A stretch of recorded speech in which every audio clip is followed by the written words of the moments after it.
Don't tell anybody with the last name Dickey that he just made me an officer. I love that. I'm taking that. We're recording this, right? You all heard that. So my name is Sean Storer. My title is Chief of People and Culture, and I do get to work with a couple groups, the Dickeys Capital Group, Dickeys Barbecue Restaurants Incorporated, and also Dickeys Barbecue Pit, which are probably the restaurants that you're familiar with. How many of you have ever been in a Dickeys Barbecue Pit? Many of you, good. I talked to Tim earlier today in the line, and he said, please don't take away kids eat free on Sundays. And I said, well, I don't really have direct influence over that, but if it stays, will you think that I did that? And he's like, yes, okay, deal. It's a deal. So, Chief Learning Officer Conference, when you come in and you talk to a group of your peers, we're all doing the same thing. I'm going to talk to you about some stuff that we did at Dickeys Barbecue. This is not necessarily the playbook, the rule book. This is what we did. And these are some cool ideas that we tried, and they're cool ideas that worked, and we're going to talk about some of those things that we did. But the idea is that, as long as you're trying to make it better, you're doing the right thing. And as long as you can point to some results like Shannon did, you're doing the right thing. So John Wooden, and we've all heard this, and you probably used this before, when you're through learning, you're through. I couldn't have said it better myself, right? It's an amazing thought, and I think Albert Einstein said, when you stop learning, you start dying. So same kind of thing. We take this to heart at Dickeys Barbecue and all of our programs and everything we do. And this was kind of one of the launching off points, this thought, about 3 years ago. I'll take you back about 3 years. We were approaching our 75th anniversary. It's a family-owned and operated company, started in 1941. And it's from Dallas, Texas. It's third-generation ownership right now. And so we're in our 75th anniversary as we speak. About 3 years ago, we said, okay, look, we're coming up to the 75th anniversary. It's time to do something for the next 25 years. It's time to go create that new legacy that's going to last the next 25 years, and it'll be for the next generation of the Dickey family. And so we came up with this concept. We call it G4. Now you're on the inside of the velvet rope. That's super industry terminology there. It's just the fourth generation service style. And what we came up was this really industrial, rustic, cool look for our brand to go forward. Many of you have probably been in Dickeys and you've seen like the blue and white picnic tablecloths, and it's very family oriented. There's the ice cream machine and kids eat free on Sundays, and it's a family kind of place. Well, that family environment doesn't change, but we take it into the future where you can put this concept in any city in America, New York, San Francisco, LA, Chicago. If I slighted your city, I'm sorry, but it could go there too, and it could stand up with any concept. And you look at some of the pictures on the screen, it's the chalkboard art, it's the rustic kind of metal elements. One of the things we do is we pit smoke on site every night in every single one of our stores.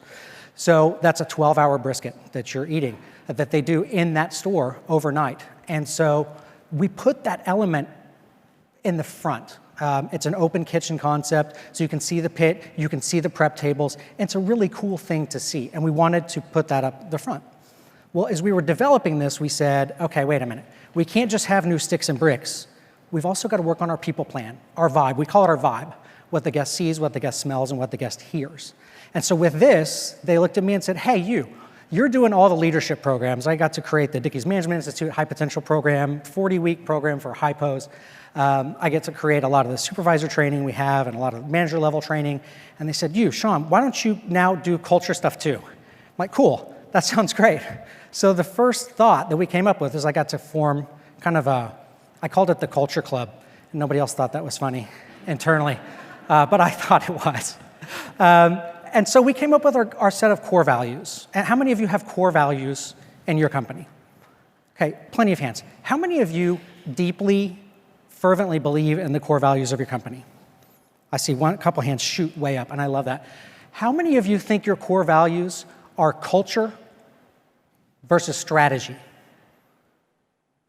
I heard some groans. Good. I love that. So culture, of course, that's what we're doing now. That's who we really are. The strategy is what we want to do. And so we picked core values, both for our stores and for our home office, that were not what we want to be, but what we truly are right now. Let's put that out there. Let's not say, hey, this is what we want to try and be in the future. Of course, we have a strategy for the future, but this is who we are. And if you're going to come work here, you have to know who we are fundamentally. For our stores, we came up with GREAT. Very easy to remember. I didn't create the word great. You've probably used it before too, but it's guest first, results oriented, enthusiastic, accountable, and team spirited. And in one of those culture club meetings, our CEO, third generation owner, we were arguing about semantics around the table, and it was a small point, and it doesn't matter, and I don't even know what the point was. And he said, stop. He said, it's transparent or it's gone. Because we were trying to take the leap from G3 to G4, and it was my mantra then for the rest of this time to develop this. It's transparent or it's gone. If it's not easy to remember, if it's not easy to repeat, if you can't train it, if it's not repeatable, then get rid of it. It doesn't have a place here. So we created these core values and then energy, speed, barbecue, ESB. And of course, I'm walking around the office because I'm the cheesy guy in the office like, hey, do you have ESB? Are you thinking what I'm thinking? They're like, Sean, that's ESP. I'm like, no, but now you remember it, right? And as soon as people start joking in the office about how stupid Sean is and oh, now you remember it though, don't you? And now we're talking about it. So we created the core values for our stores, but then we went beyond that. And in our office, we're a group of overperformers that do more than a normal person can do. And to work there, you really have to be an overperformer, not a high performer, but an overperformer. And so we said, what is it that we do here that we have to tell candidates that we do? And so we came up with our 12 home office core values. And I'll run through them really quickly so you can see them. But then I got really clever with it because you've all seen cuts of meat before. And I thought, well, what if we put all these on the cuts of meat and we say, can you make the cut? Come on, right? And as soon, yeah, exactly. But as soon as somebody went, oh my gosh, Sean, come on. There it is. You're going to see this all over our home office. You're going to see the one in our stores, all over our stores. It's now our entire system of over 560 restaurants.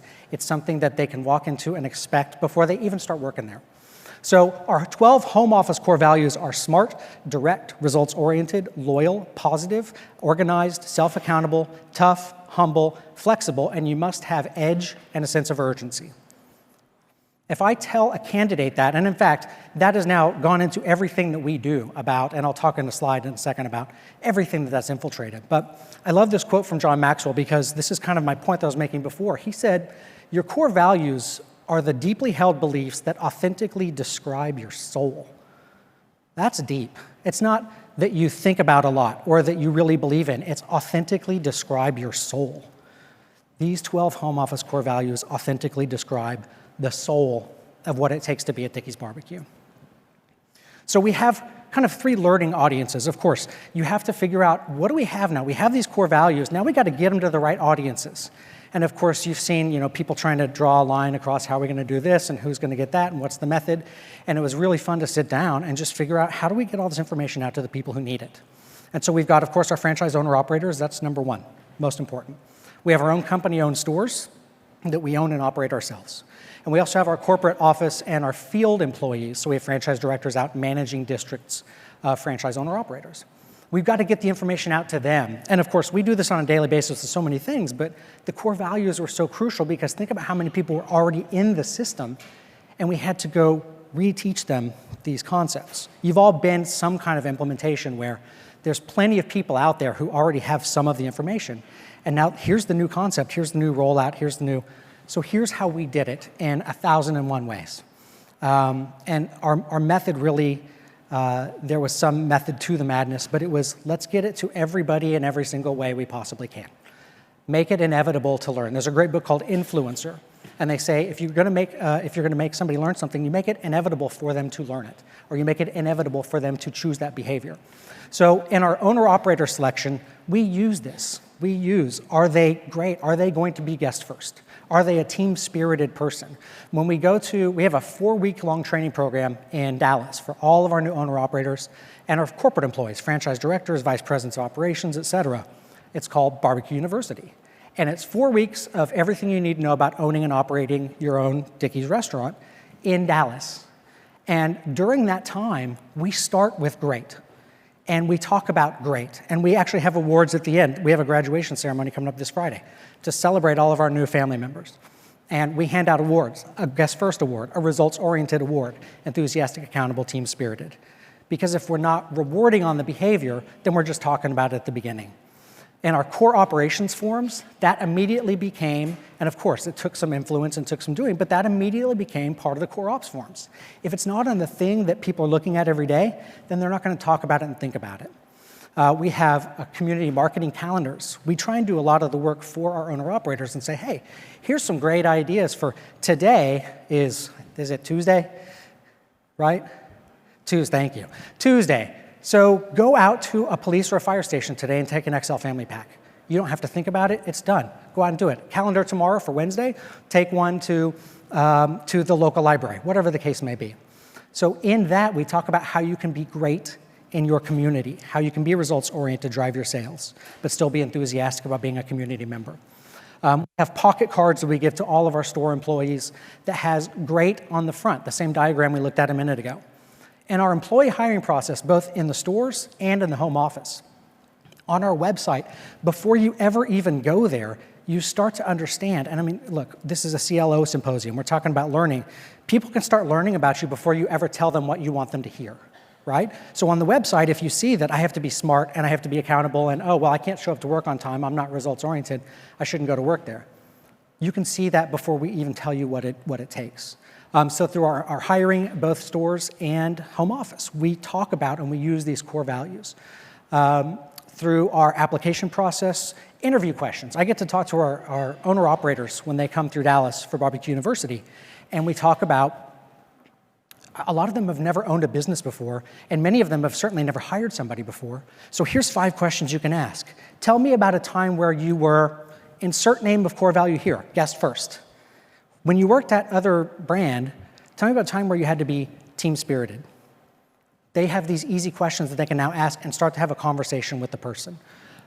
We use the predictive index a lot, and we look at the predictive index, and everybody uses something, right? There's so many great ones out there. You can see if they're going to be A over C, proactive, results-oriented, or not.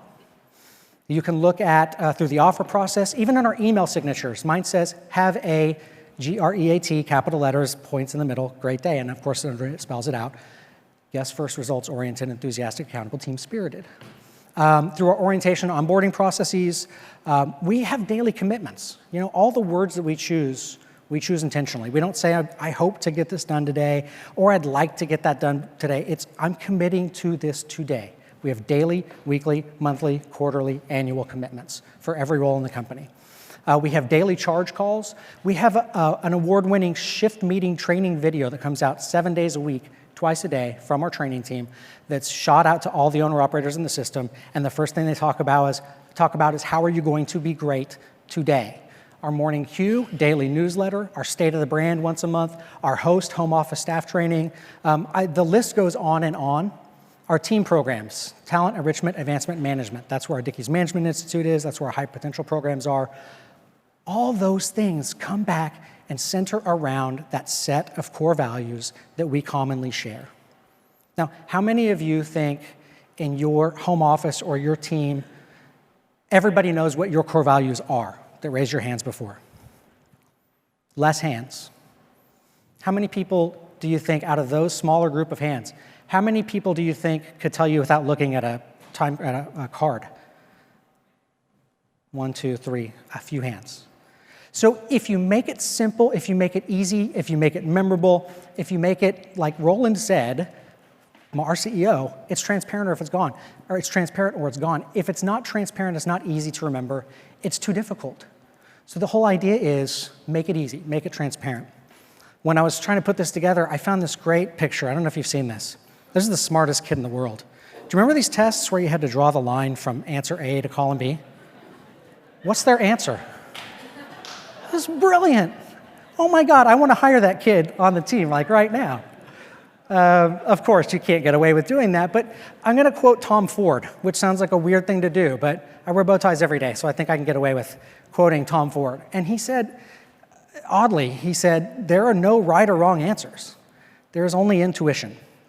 And so these are all things that we did. We wanted to roll out the core values. We wanted to make sure our whole team knew about what was going on. And we took every step we could possibly think of, working with every member of every team, every department head, everywhere that there was some message being given. And that was our intuition. That's what we went with. And you know what? They all ended up lining up. I'm looking forward to, if you have any questions at the 15-minute session. And we have happy hour in like 17 minutes. So get ready for that. Thank you.